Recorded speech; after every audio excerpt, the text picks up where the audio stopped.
Miren a la vieja abandonada que nadie quiere cerca. La voz de Antonio Téllez resonó por todo el patio como un martillo sobre cristal. Su risa áspera se mezcló con la de su esposa Marcela, y pronto toda la familia se unió a esa sinfonía cruel que parecía ensayada. Ahí estaba yo, Celina Muñoz, de 65 años, parada junto a la mesa de dulces del cumpleaños de mi nieto Juan, sosteniendo el regalo que había envuelto con tanto cariño la noche anterior. El silencio que siguió fue peor que las carcajadas. Mi hijo Daniel bajó la mirada hacia sus zapatos de cuero gastado, como si el piso de cemento agrietado fuera más interesante que defender a su propia madre. Joana, mi nuera, ni siquiera fingió incomodidad. Sus ojos brillaban con una satisfacción que conocía demasiado bien. Esa mirada que había perfeccionado durante los 5 años que llevaba casada con mi hijo. Juan, mi pequeño nieto de 8 años, me miró confundido desde su silla decorada con globos azules y amarillos. No entendía por qué los adultos se reían de su abuela, pero sus ojitos color miel se llenaron de lágrimas que me partieron el alma en pedazos. Sentí como si todos los presentes pudieran ver a través de mi vestido floreado hasta mi corazón arrugado y cansado. Antonio señaló mi bolsa vieja de cuero café y dijo: «Hasta la bolsa parece de limosnera», Marcela agregó entre risas. «Ya debería estar en un asilo, no molestando en fiestas de niños». Mis mejillas ardieron como si me hubieran abofeteado, pero lo que ninguno de ellos sabía era que esa noche, mientras ellos celebraban mi humillación, con más cerveza Corona y risas falsas, yo ya tenía un plan. Un plan que había estado gestando durante meses, esperando exactamente este momento de claridad absoluta. Porque a mis 65 años había aprendido algo que ellos jamás entenderían. La paciencia de una mujer mayor no es debilidad, es preparación. Dejé el regalo sobre la mesa de plástico blanco sin decir palabra. Era un robot de juguete que Juan había visto en una tienda y había mencionado 3 veces durante nuestras llamadas telefónicas. Mis manos no temblaron cuando lo coloqué, junto a los otros regalos envueltos en papel brillante. Mi voz no se quebró cuando me acerqué a Juan. Le di un beso en la frente sudorosa y le susurré al oído: «Abuela te ama mucho, mijito.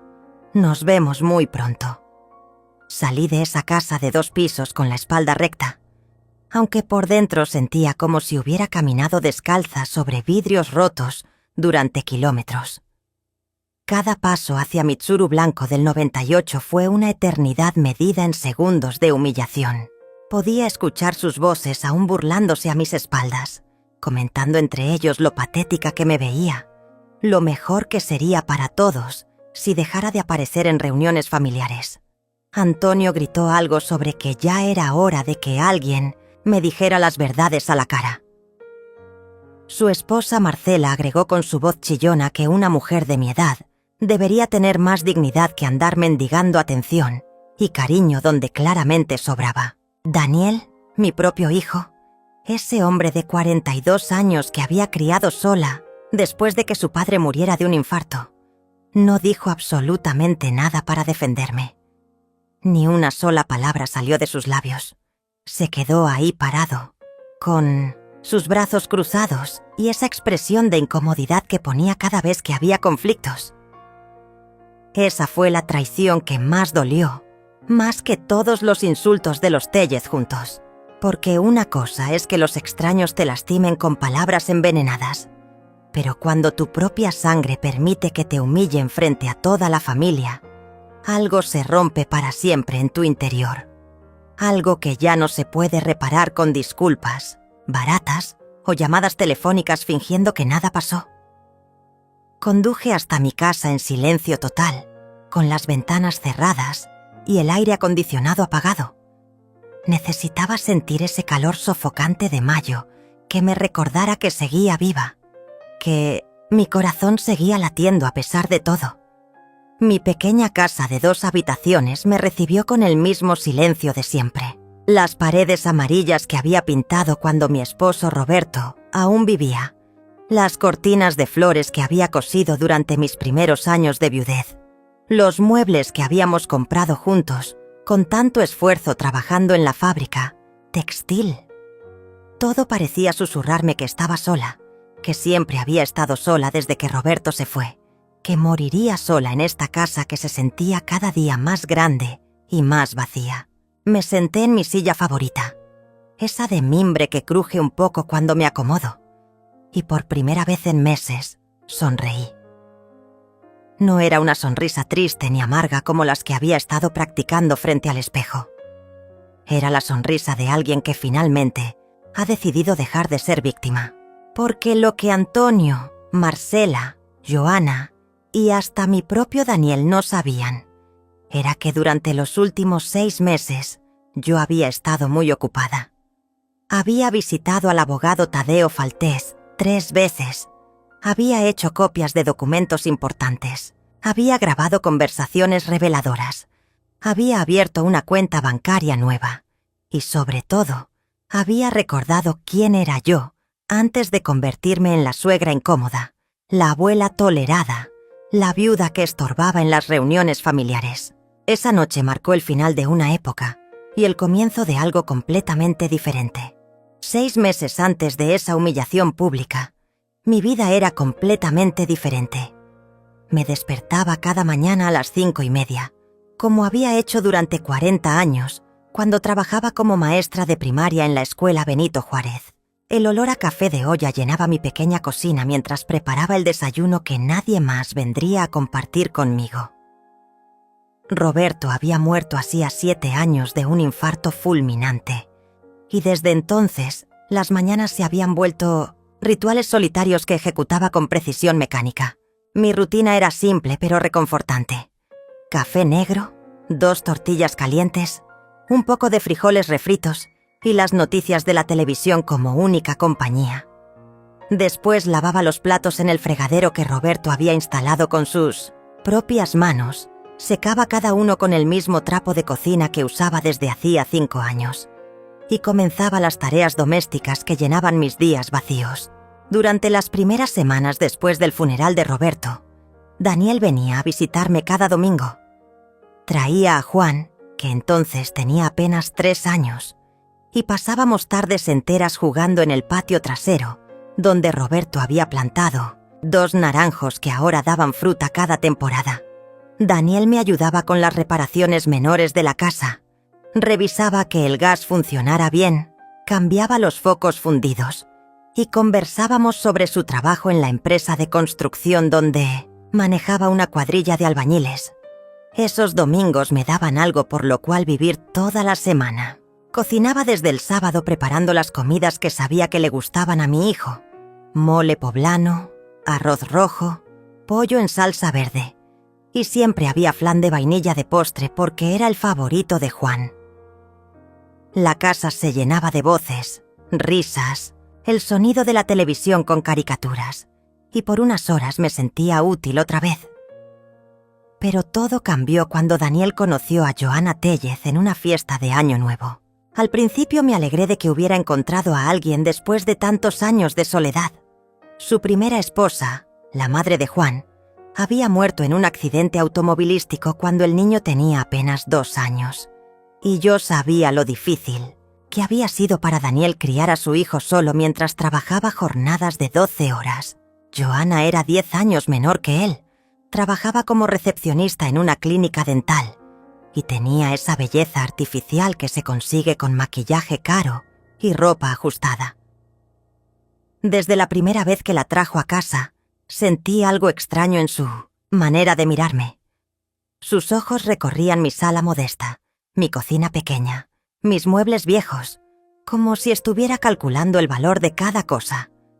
Sonreía mucho, pero era una sonrisa que no llegaba a sus ojos oscuros. Hablaba con voz dulce cuando Daniel estaba presente, pero cuando él salía al patio o iba al baño, su tono cambiaba completamente.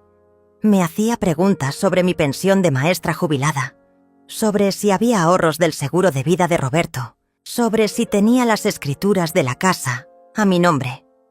Al principio pensé que era curiosidad natural de alguien que se estaba involucrando seriamente con mi hijo. Daniel parecía profundamente enamorado de ella. Hablaba de Joanna constantemente. Durante nuestras llamadas telefónicas me contaba sobre los lugares a donde iban juntos, los planes que hacían para el futuro. Cuando me anunció que se iban a casar después de solo 8 meses de noviazgo, traté de mostrarme feliz por él. Organicé una pequeña fiesta de compromiso en mi casa.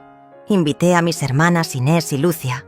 Cociné durante 2 días y decoré el patio con luces de colores que había guardado desde las últimas navidades que pasé con Roberto. Joanna llegó esa noche con un vestido rojo que costaba más que mi gasto de comida de 2 meses. Trajo a sus padres, Antonio y Marcela Tellez, una pareja que inmediatamente me hizo sentir incómoda en mi propia casa. Antonio era un hombre corpulento que trabajaba vendiendo autos usados, con una voz demasiado fuerte y una manera de ocupar el espacio que hacía que mi sala pareciera diminuta. Marcela era delgada y nerviosa, con uñas largas pintadas de rosa brillante y una risa aguda que me lastimaba los oídos. Desde el momento en que entraron, comenzaron a hacer comentarios sobre todo, que mi casa era muy pequeña para reuniones familiares, que mis muebles se veían muy gastados, que sería mejor hacer las futuras celebraciones en un lugar más amplio.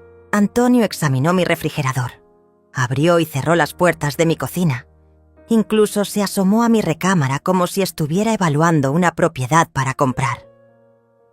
Marcela criticó mi manera de servir la comida. Sugirió que debería contratar servicio de catering para eventos importantes y comentó que las mujeres de mi edad ya no deberían estar cocinando para tanta gente.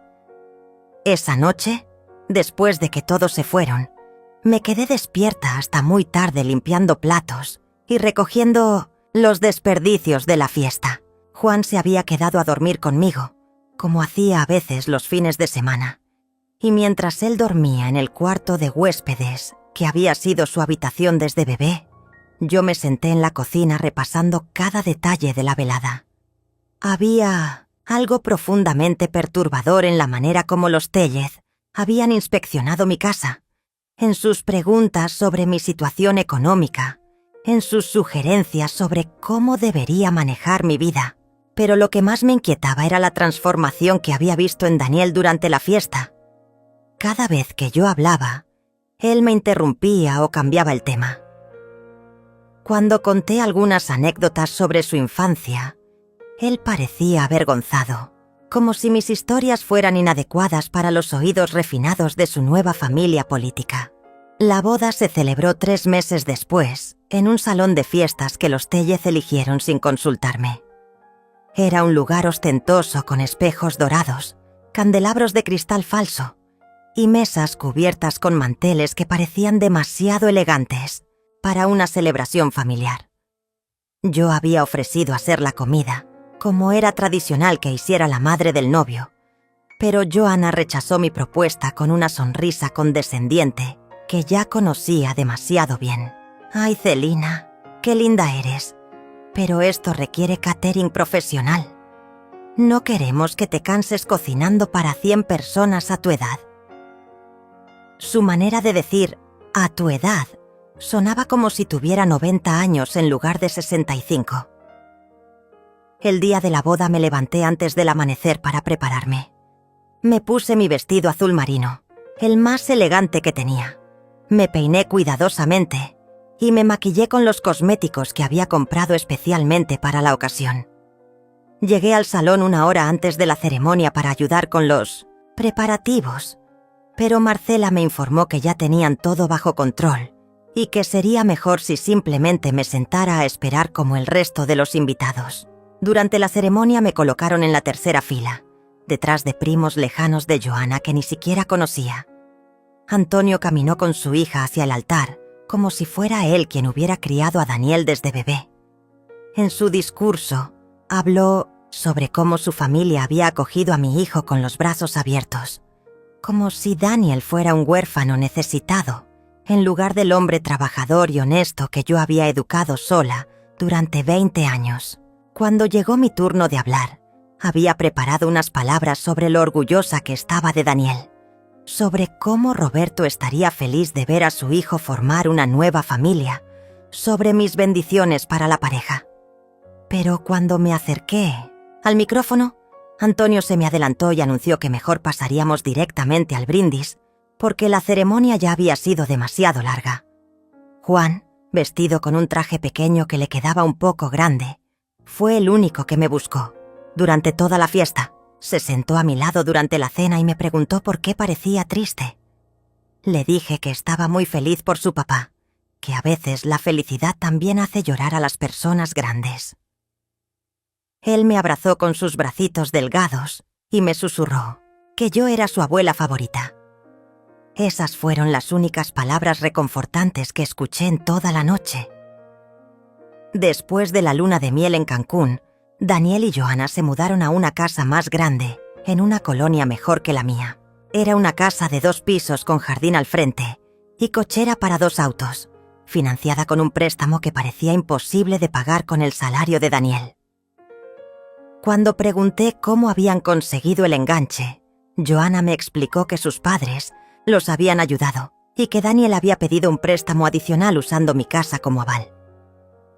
Me quedé helada. Nadie me había consultado sobre usar mi propiedad como garantía. Daniel me explicó más tarde, con una incomodidad evidente, que había sido necesario para conseguir el crédito, que él había firmado los papeles en mi nombre, porque sabía que yo estaría de acuerdo en ayudarlo.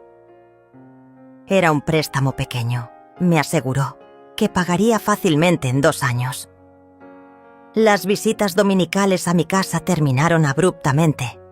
Ahora yo tenía que manejar hasta su nueva casa si quería ver a Juan. Pero cada visita se convertía en una experiencia incómoda y tensa. Johanna había decorado su hogar con muebles nuevos, una sala de cuero blanco, una pantalla gigante de televisión y electrodomésticos que costaban más que mi gasto anual. Cuando llegaba los domingos, generalmente me encontraba con que ya habían hecho planes. Iban a salir a comer con los Tellez, tenían una fiesta de cumpleaños de algún compañero de trabajo de Johanna, o simplemente estaban demasiado cansados para visitas. Juan siempre se alegraba de verme, pero nuestro tiempo juntos se reducía a 1 hora apresurada antes de que Johanna anunciara que el niño tenía tarea que hacer o que necesitaba bañarse para alguna actividad. Comencé a notar cambios sutiles en Juan durante esas visitas. Había dejado de contarme sobre sus días en la escuela. Ya no me pedía que le leyera cuentos, y cuando intentaba abrazarlo, se ponía rígido como si hubiera aprendido que demostrar cariño hacia mí era algo malo. Una tarde, mientras Johanna hablaba por teléfono en la cocina, escuché parte de su conversación. «Sí, mamá, la vieja viene otra vez. No sé por qué Daniel no le dice que estamos ocupados. Ya está grande para andar molestando tanto». Pretendí no haber escuchado, pero esas palabras se quedaron grabadas en mi mente como una marca de hierro caliente. Durante los siguientes meses, las llamadas de Daniel se volvieron menos frecuentes. Cuando yo lo llamaba, casi siempre contestaba Johanna con excusas. Daniel estaba trabajando, había salido con Juan, estaba durmiendo porque había tenido un día muy pesado. Mis invitaciones para cenar en mi casa eran rechazadas sistemáticamente.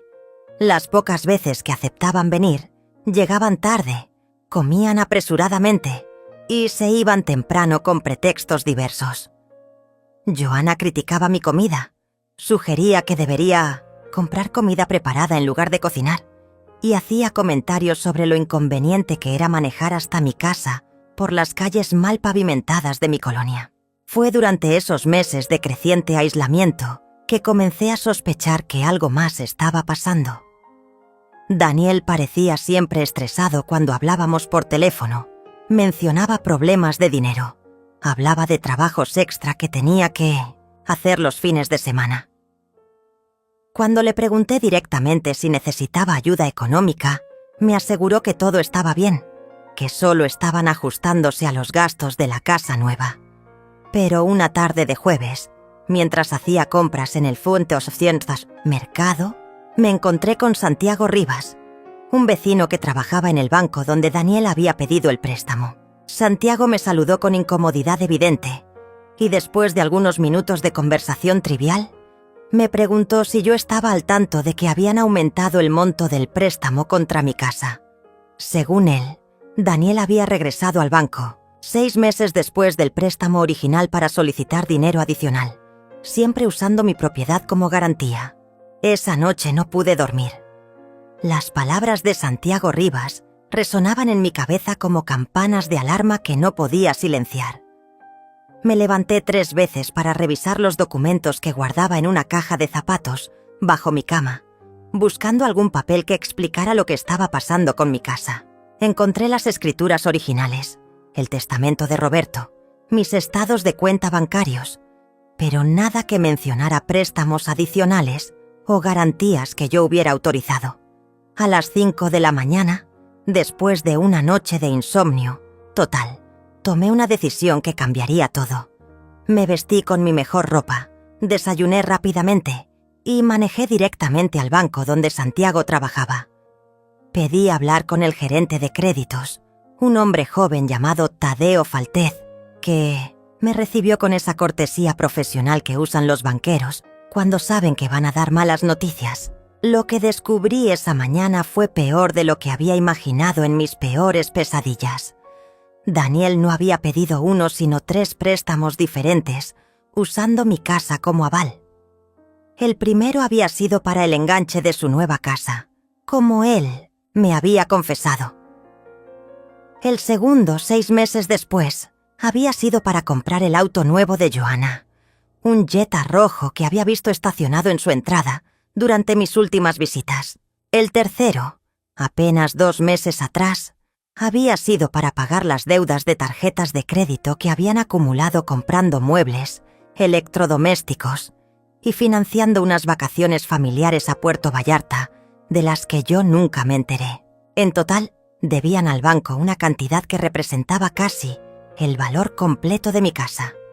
Tadeo Faltez me mostró las firmas en todos los documentos, firmas que definitivamente parecían mías, pero que yo jamás había puesto.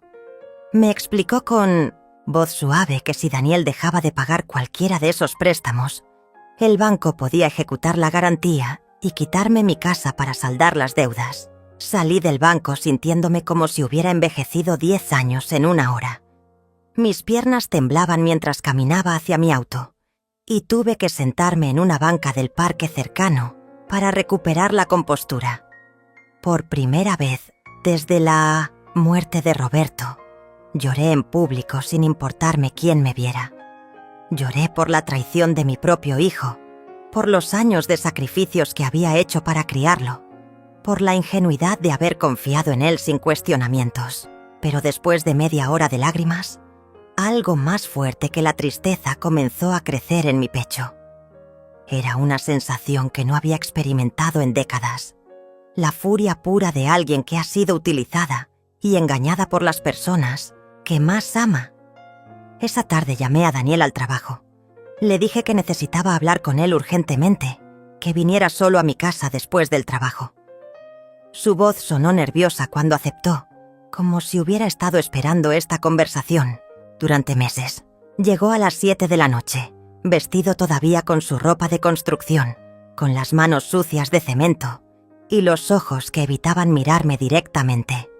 Se sentó en la sala donde había jugado de niño, donde había hecho la tarea de la primaria, donde yo le había leído cuentos todas las noches durante años. Le serví un café y esperé a que él hablara primero. El silencio se extendió durante varios minutos antes de que Daniel finalmente admitiera que sabía por qué lo había llamado. «Alguien del banco te dijo algo, ¿verdad?». Su confesión salió lentamente, como agua de una llave mal cerrada. Me contó sobre las presiones de Joana para mantener un nivel de vida que sus ingresos no podían sostener, sobre las amenazas de los Telles de retirar su apoyo si no podía proveer adecuadamente para su hija, sobre las deudas que se habían acumulado más rápido de lo que podía pagarlas. «Mamá, yo pensé que podría pagar todo antes de que te dieras cuenta». Pensé que conseguiría trabajos extras, que Joanna encontraría un empleo mejor. Nunca quise que te enteraras de esta manera. Su explicación sonaba sincera, pero no podía borrar el hecho fundamental de que había falsificado mi firma 3 veces, que había puesto en riesgo la única seguridad que me quedaba en la vida. Cuando le pregunté si Joanna sabía de dónde venía el dinero para su nuevo estilo de vida, bajó la mirada y asintió. Cuando le pregunté si los Tellez sabían que mi casa estaba financiando sus gastos, volvió a asentir. Todos lo sabían excepto yo. Habían hecho una conspiración familiar para usar mis bienes sin mi conocimiento ni consentimiento. ¿Y qué pasa si no puedes pagar, Daniel? ¿Qué pasa conmigo?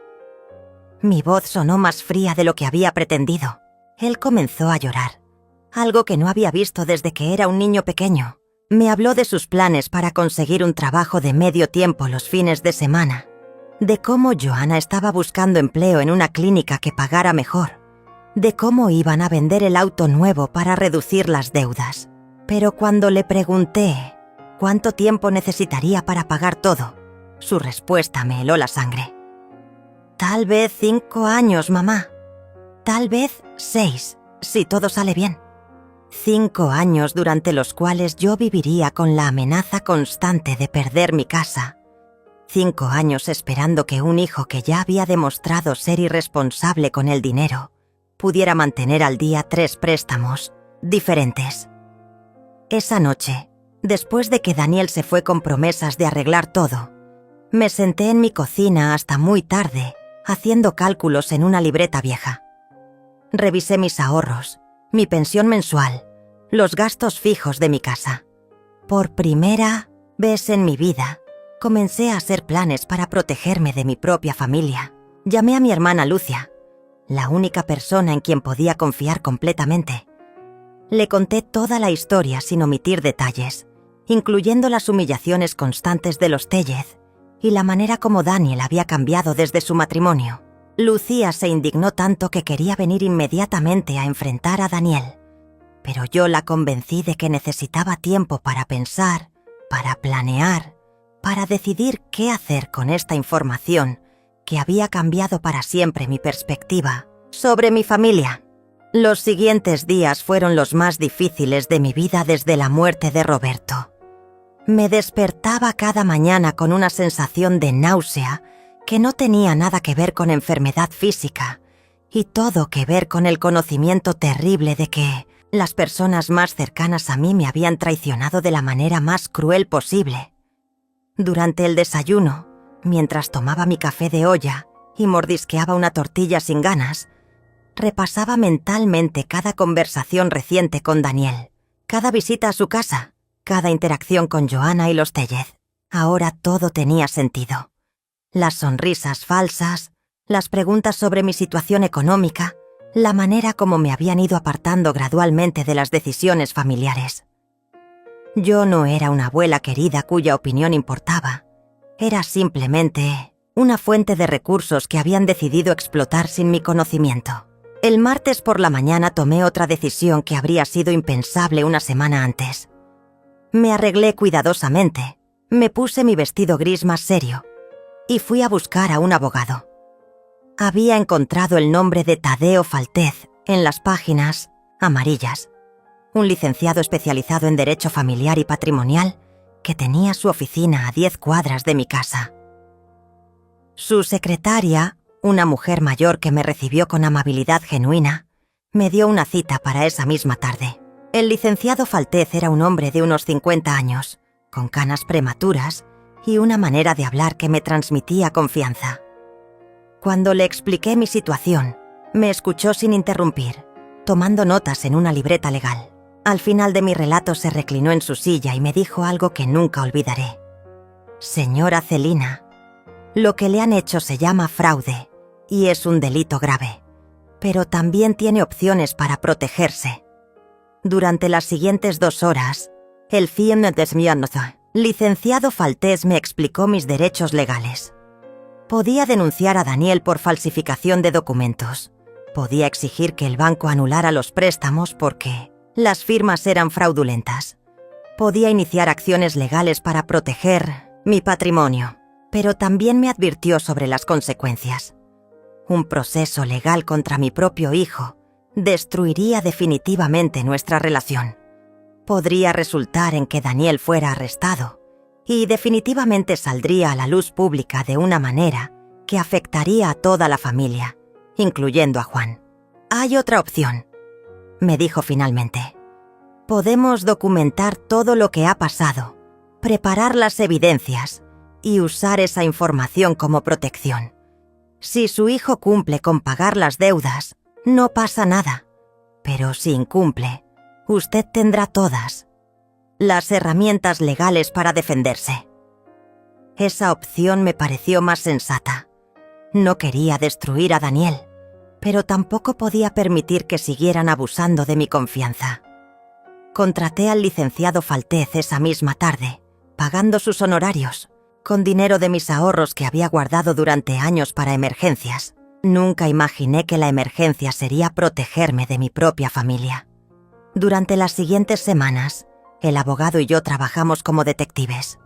Reunimos copias de todos los documentos bancarios, fotografiamos las firmas falsificadas, documentamos las fechas de cada préstamo y las comparamos con las fechas de las compras importantes que Daniel y Joanna habían hecho.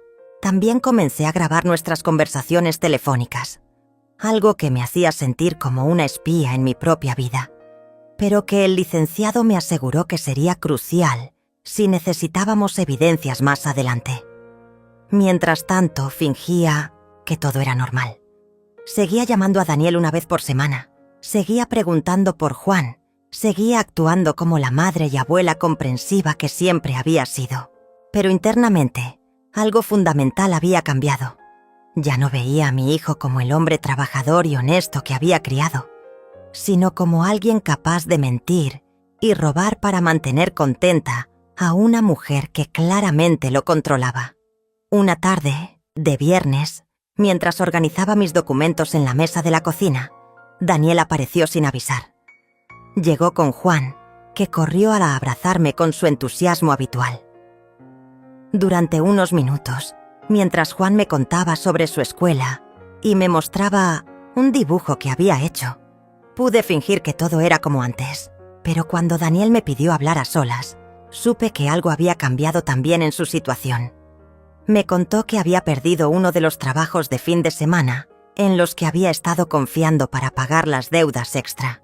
La empresa de construcción para la cual trabajaba había recortado personal y él había sido uno de los despedidos. «Mamá, necesito más tiempo para pagar. Tal vez un año más de lo que habíamos platicado». Su petición me sonó como una sentencia de muerte. Un año más de incertidumbre. Un año más viviendo con el temor de perder mi casa. Un año más siendo rehén de las decisiones irresponsables de otras personas. Pero, en lugar de mostrar mi desesperación, actué con la nueva frialdad que había desarrollado durante las últimas semanas. «¿Qué dice Joanna de esta situación?», le pregunté. Daniel evitó mi mirada cuando me contestó. «Ella piensa que tal vez podrías ayudarnos un poco más. Temporalmente, claro». La audacia de la sugerencia me dejó sin palabras por un momento. No solamente habían usado mi casa como aval sin mi permiso, sino que ahora querían que yo contribuyera directamente con dinero de mi pensión para mantener el estilo de vida que no podían costear. «¿Y si yo no puedo ayudar más?», pregunté con voz calmada. «¿Qué pasaría entonces?». Daniel se puso nervioso. Jugó con las llaves de su auto. Miró hacia la sala donde Juan estaba viendo caricaturas en mi televisión vieja. «Mamá, Joanna dice que tal vez sería mejor si Juan y yo nos mudáramos aquí contigo. Así podríamos vender nuestra casa, pagar parte de las deudas y entre todos podríamos mantener los gastos». La propuesta era presentada como una solución familiar, pero yo sabía exactamente lo que significaba. Joanna, Daniel y Juan se mudarían a mi casa pequeña. Yo perdería mi privacidad y mi independencia, y mi hogar se convertiría en una extensión del control de los Tellez. Sería la huésped incómoda en mi propia casa, mientras ellos tomaban todas las decisiones importantes sobre nuestras vidas. Esa noche, después de que Daniel y Juan se fueron, llamé al licenciado Faltez para contarle sobre esta nueva desarrollo. Su consejo fue claro. Señora Selina, están escalando la situación. Ya no se trata solo de dinero. Ahora quieren control total sobre su vida y su patrimonio. Es momento de tomar medidas más firmes. El lunes siguiente, el licenciado Faltez y yo pusimos en marcha un plan que había estado diseñando durante las noches de insomnio de la semana anterior. Primero, abrimos una nueva cuenta bancaria en una sucursal diferente, donde transferí la mayor parte de mis ahorros. Segundo, iniciamos los trámites para cambiar mi testamento, eliminando a Daniel como beneficiario principal y estableciendo un fideicomiso que protegería mis bienes de futuras manipulaciones. Tercero, y más importante, comenzamos a documentar sistemáticamente cada interacción con mi familia. Compré una pequeña grabadora digital que cabía en mi bolsa y empecé a grabar cada conversación telefónica y cada visita. El licenciado me había explicado que en nuestro estado era legal grabar conversaciones siempre y cuando una de las personas involucradas lo supiera, y obviamente yo lo sabía. Durante esas grabaciones, descubrí cosas que me partieron el corazón, pero que también fortalecieron mi determinación.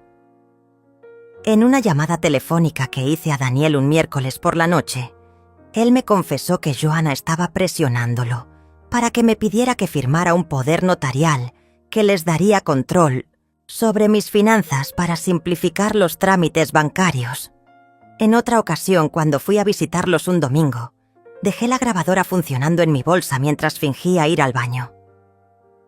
Desde el pasillo, escuché una conversación entre Daniel y Joanna que me reveló la verdadera profundidad de su plan. «Tu mamá tiene que entender que ya no puede vivir sola a su edad», decía Joanna con esa voz melosa que usaba cuando quería sonar razonable. «Si se viene a vivir con nosotros, podemos rentar su casa y usar ese dinero para los pagos. Es lo más inteligente para todos». Daniel respondió con menos convicción. «No sé si ella va a querer dejar su casa. Vivió ahí 40 años con mi papá. Pues entonces tiene que decidir qué es más importante», replicó Joanna con frialdad. «¿Su comodidad o el bienestar de su familia? Además, ¿para qué necesita una casa tan grande una vieja que vive sola?» Esa palabra, vieja, pronunciada Schwarzfuela con tanto desprecio, se quedó grabada en mi memoria como una bofetada. No era la primera vez que escuchaba a Joanna referirse a mí de esa manera, pero era la primera vez que tenía evidencia grabada de su verdadera opinión sobre mí. Cuando regresé a la sala, actué como si no hubiera escuchado nada, pero por dentro sentía una mezcla de dolor y determinación que me daba fuerzas para continuar con mi plan de protección. Esa misma semana, el licenciado Faltez me conectó con una trabajadora social especializada en adultos mayores, una mujer llamada Inés Muñoz, que me ayudó a entender mejor mis derechos y las opciones disponibles para personas en mi situación. Inés me explicó que lo que me estaba pasando tenía un nombre: abuso financiero de adultos mayores, y que era más común de lo que la gente pensaba. Me dio folletos informativos, números de teléfono de organizaciones de apoyo, y sobre todo, me ayudó a entender que yo no era responsable de las decisiones irresponsables de Daniel y Joanna. «Usted trabajó toda su vida, ahorró su dinero y merece vivir con dignidad y seguridad», me dijo Inés durante nuestra primera reunión. «No tiene la obligación de sacrificar su estabilidad para financiar el estilo de vida de otros, ni siquiera si esos otros son su familia». Mientras tanto, la situación en casa de Daniel se deterioraba rápidamente.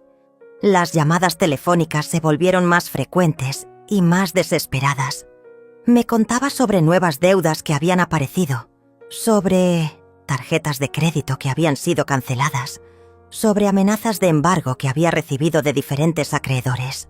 Joanna había perdido su trabajo en la clínica dental, oficialmente por recorte de personal.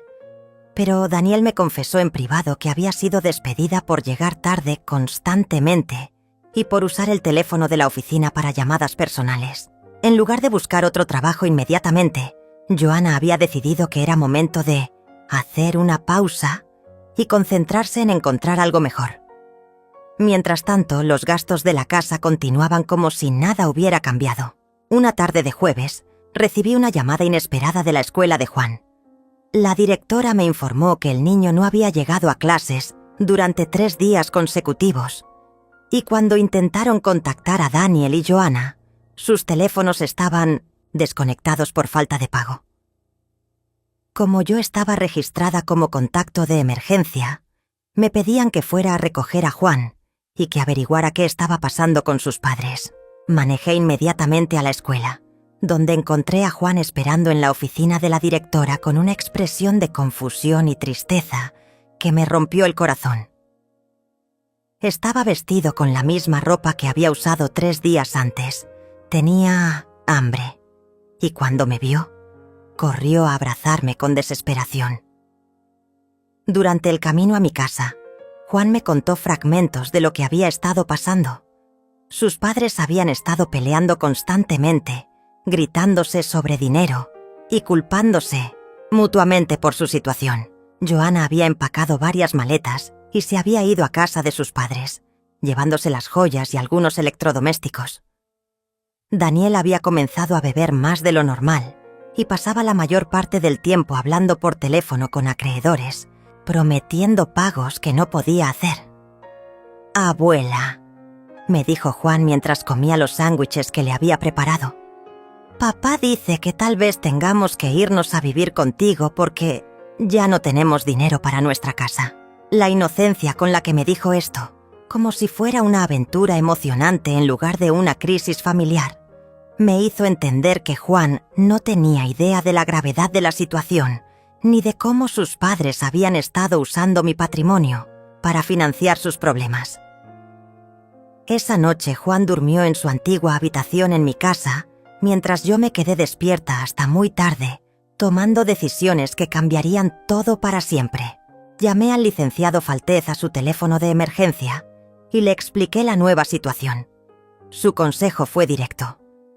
«Señora Celina, ya no puede seguir siendo espectadora de su propia vida. Es momento de tomar control total de la situación antes de que sea demasiado tarde». A la mañana siguiente, después de llevar a Juan a la escuela y asegurarme de que entendiera que podía quedarse conmigo el tiempo que fuera necesario, regresé a casa y tomé el teléfono para hacer la llamada más difícil de mi vida. «Daniel», contestó al cuarto timbrazo, con voz ronca que delataba una noche de desvelo y probablemente alcohol. «Mamá, gracias a Dios que me llamas. Necesito que hablemos urgentemente sobre Juan. Joanna se fue y yo no puedo». Su voz se quebró antes de terminar la frase. Le dije con firmeza que Juan estaba conmigo, que estaba bien, que había ido a la escuela esa mañana después de desayunar adecuadamente. También le dije que necesitábamos reunirnos esa misma tarde para hablar sobre muchas cosas que ya no podían seguir esperando. «Ven a mi casa a las 5, solo tú, y trae todos los documentos de los préstamos». Mi tono no admitía discusión. Daniel llegó puntualmente, pero el hombre que entró a mi sala ya no se parecía al hijo que había criado. Tenía ojeras profundas, había perdido peso, su ropa estaba arrugada y olía a cigarrillos y cerveza. Se sentó en el mismo sillón donde había confesado sus primeras travesuras cuando era adolescente, donde había llorado cuando su padre murió, donde había anunciado que se iba a casar con Joanna. Pero esta vez yo no era la madre comprensiva, lista para consolarlo. Esta vez yo tenía el control de la conversación. Saqué la grabadora digital de mi bolsa y la puse sobre la mesa de centro entre nosotros. «Daniel, esta conversación va a quedar grabada. Mi abogado me ha aconsejado que documente todo lo que hablemos». Sus ojos se abrieron con sorpresa y algo parecido al miedo. ¿Tu abogado? Mamá, ¿de qué estás hablando? Su voz temblaba. Durante la siguiente hora, le expliqué sistemáticamente todo lo que había descubierto durante las últimas semanas. Le mostré las copias de los documentos bancarios que había conseguido, las fotografías de las firmas falsificadas, las transcripciones de las conversaciones que había grabado. Con cada evidencia que ponía sobre la mesa, Daniel se hundía más en su silla, como si estuviera encogiéndose físicamente bajo el peso de su culpa. Mamá, yo nunca quise que llegáramos a esto. Todo se salió de control. Johanna decía que era solo temporal, que podríamos arreglar todo antes de que te enteraras. Su explicación sonaba patética incluso para él mismo. Le expliqué las opciones que tenía según mi abogado. Podía denunciarlo por fraude y falsificación, lo cual resultaría en cargos criminales. Podía demandar civilmente para recuperar mi propiedad.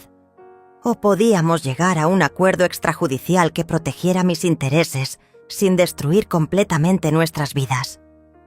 ¿Qué tipo de acuerdo?, preguntó con voz apenas audible. Saqué un documento que el licenciado Faltez había preparado y lo puse frente a él. Tienes 30 días para transferir de vuelta a mi nombre todos los préstamos que usaron mi casa como aval. Si no puedes conseguir otro aval o cancelar las deudas en ese tiempo, la casa se vende y yo me quedo con todo el dinero después de pagar lo que debes. Tú y Johanna no reciben nada. Daniel leyó el documento con manos temblorosas. Mamá, esto significaría que perdemos nuestra casa. No tenemos dónde ir. Su voz tenía el tono de súplica que había usado cuando era niño y había roto algo valioso. Deberían haber pensado en eso antes de robarme. Respondí con una calma que me sorprendió a mí misma. Durante años me usaron como su banco personal sin consultarme. Ahora van a enfrentar las consecuencias de sus decisiones. Le expliqué la segunda parte del acuerdo. Juan se quedaría viviendo conmigo hasta que Daniel demostrara tener una situación económica estable y un lugar adecuado para criarlo. No voy a permitir que un niño inocente sufra por la irresponsabilidad de sus padres. Juan tendrá comida, educación y estabilidad en mi casa. Daniel comenzó a llorar, no como un hombre, adulto enfrentando las consecuencias de sus actos, sino como el niño que había sido cuando su padre lo regañaba por malas calificaciones. ¿Y si no acepto el acuerdo?, preguntó entre sollozos. Mi respuesta fue tan fría como el viento de enero. Entonces, mañana mismo presento la denuncia penal. Tu nombre saldrá en los periódicos locales como el hombre que defraudó a su propia madre viuda. Perderás tu trabajo cuando tu patrón se entere. Johanna nunca regresará contigo cuando vea que vas a la cárcel. Y Juan crecerá sabiendo que su padre prefirió el dinero robado antes que mantener unida a su familia. El silencio que siguió duró varios minutos. Daniel miraba el documento, luego me miraba a mí, luego volvía al documento. Finalmente, con manos que no dejaban de temblar, firmó cada página del acuerdo. Mamá, ¿algún día podrás perdonarme?, me preguntó mientras guardaba su copia de los papeles. Mi respuesta le cortó cualquier esperanza de reconciliación fácil. Daniel, el perdón se gana con acciones, no con palabras. Y hasta ahora, tus acciones me han demostrado que no puedo confiar en ti.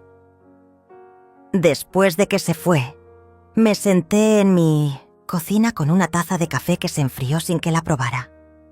Por primera vez en meses, no sentía el peso aplastante de la incertidumbre sobre mi futuro. Había tomado control de mi vida, había protegido mi patrimonio y había asegurado que Juan tuviera la estabilidad que merecía, pero también había perdido para siempre la ilusión de que tenía una familia que me amaba incondicionalmente. Esa noche, cuando Juan regresó de la escuela, Le preparé su cena favorita y le expliqué con palabras sencillas que se quedaría conmigo durante un tiempo mientras su papá arreglaba algunos problemas.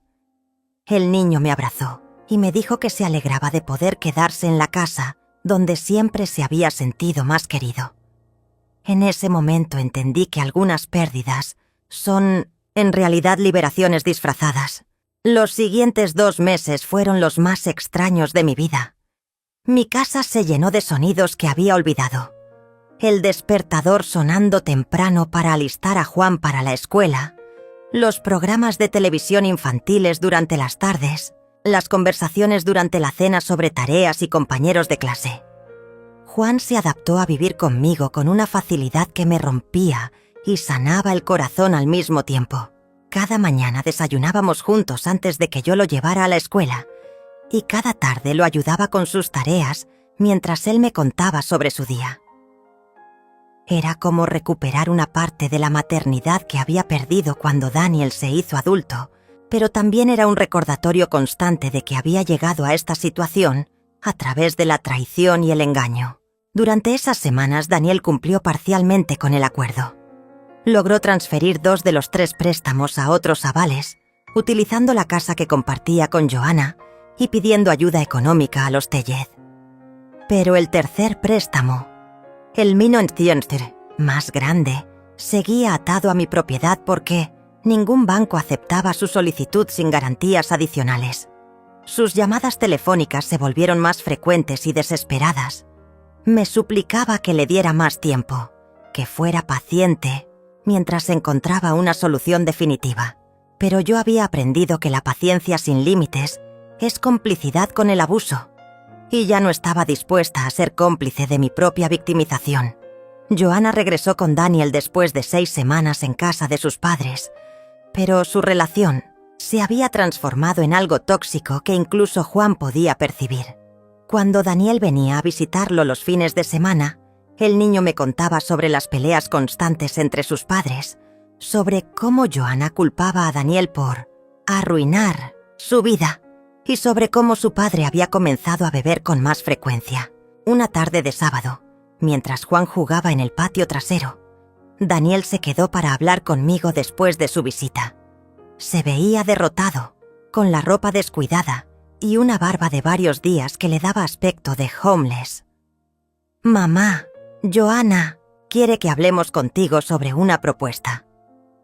Su voz tenía el tono cauteloso de alguien que sabe que va a pedir algo inaceptable. Me contó que Joanna había sugerido que yo vendiera mi casa y comprara una propiedad más grande, donde pudiéramos vivir todos juntos como una familia extendida.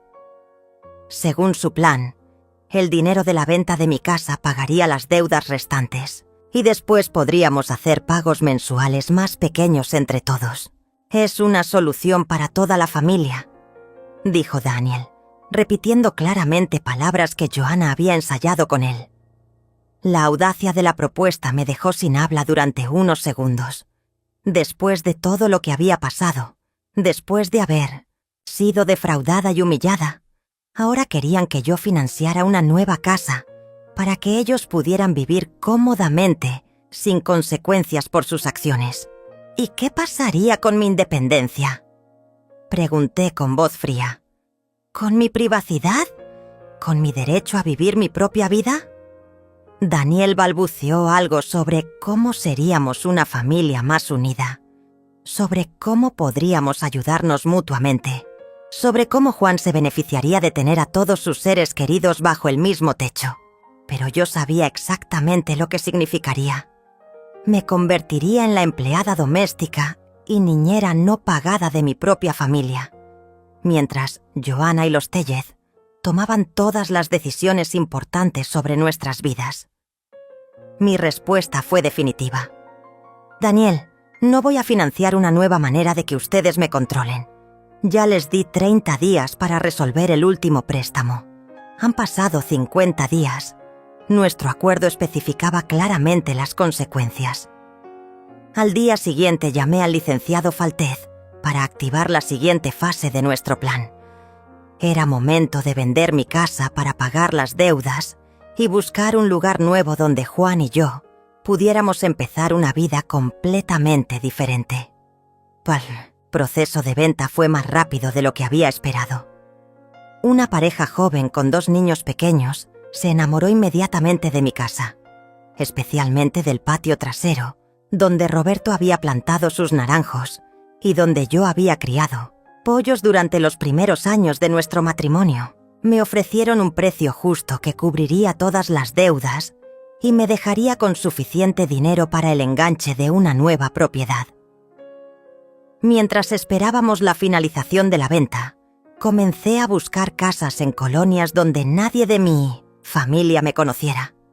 Quería empezar completamente de nuevo, sin la carga emocional de los recuerdos dolorosos y sin la posibilidad de que Daniel y Johanna aparecieran en mi puerta con nuevas peticiones desesperadas. Juan me acompañaba a ver casas los fines de semana y su entusiasmo por la idea de nuestra nueva aventura me recordaba por qué toda esta lucha había valido la pena. Durante esas semanas de transición, recibí una llamada inesperada de Marcela Tellez. Su voz sonaba diferente, menos agresiva y más calculadora. Me pidió que nos reuniéramos para hablar como mujeres adultas sobre la situación familiar. Acepté encontrarme con ella en un café público, llevando mi grabadora digital, en la bolsa por recomendación del licenciado Faltez. Marcela llegó 20 minutos tarde, vestida con ropa cara que contrastaba con las ojeras y las líneas de tensión en su cara. Pidió un café con leche y 2 pasteles, como si fuera una reunión social normal. Durante los primeros minutos, habló sobre el clima, sobre lo difícil que había sido la situación para toda la familia, sobre su preocupación por Juan. Pero finalmente llegó al punto real de nuestro encuentro. Me ofreció dinero para que no vendiera mi casa. «Señora Celina, nosotros podemos conseguir el dinero para pagar todo el préstamo que queda pendiente». Marcela habló con esa voz melosa que había perfeccionado para manipular situaciones difíciles. «Mi esposo tiene contactos que pueden prestarle el dinero a Daniel, y así usted no necesita vender su casa ni cambiar toda su vida». Tomé un sorbo de mi café antes de responder, manteniendo la compostura que había aprendido durante estos meses de guerra silenciosa. «¿Y a cambio de qué?».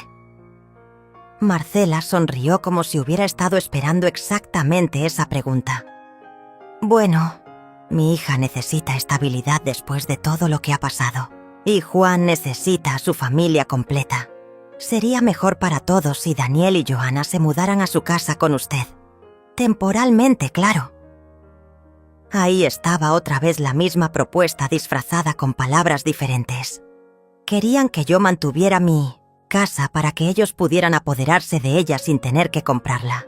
Y si acepto esta propuesta, ¿quién toma las decisiones sobre mi propiedad?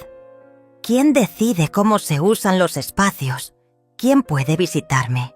¿Cómo se gastan los recursos? Marcela bajó la mirada por primera vez en la conversación.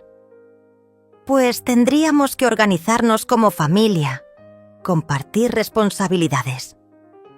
Su respuesta me confirmó lo que ya sabía. El plan era convertirme en una huésped en mi propia casa, mientras ellos tomaban control total de mi vida. «Señora Marcela», dije con la voz más fría que pude conseguir, «durante meses, ustedes me trataron como un estorbo en su familia. Me humillaron en público, robaron mi dinero, falsificaron mi firma y planearon apropiarse de mi patrimonio. Ahora que las consecuencias de sus actos están llegando, me ofrecen la oportunidad de financiar mi propia prisión domiciliaria». Marcela se puso rígida, y por primera vez vi la verdadera personalidad detrás de su máscara de civilidad. «Usted está siendo muy egoísta, Celina. Juan necesita a su familia unida, y usted está destruyendo la felicidad de un niño inocente por su orgullo». Su acusación me dolió porque tocaba mi punto más vulnerable, mi amor por Juan. Pero ya había aprendido que el chantaje emocional era el arma favorita de las personas como Marcela. Juan tiene estabilidad, educación, comida y amor incondicional viviendo conmigo, Lo que no tiene es padres que pongan sus necesidades antes que sus caprichos económicos. Me levanté de la mesa, dejé dinero suficiente para pagar mi café y antes de irme le dije: la venta de mi casa se cierra la próxima semana. Después de eso, Juan y yo vamos a comenzar una nueva vida, lejos de toda esta toxicidad familiar. Esa noche, mientras Juan hacía su tarea en la mesa de la cocina, recibí la llamada que había estado esperando. El licenciado Faltez me informó que todos los documentos estaban listos para la venta final. En 3 días, mi casa de 40 años sería oficialmente de otra familia, y yo tendría en mis manos la independencia económica total que necesitaba para proteger a Juan y protegerme a mí misma. El día de la firma fue extrañamente liberador. Mientras ponía mi nombre en los últimos documentos, no sentí la tristeza que había esperado por dejar la casa donde había sido feliz con Roberto.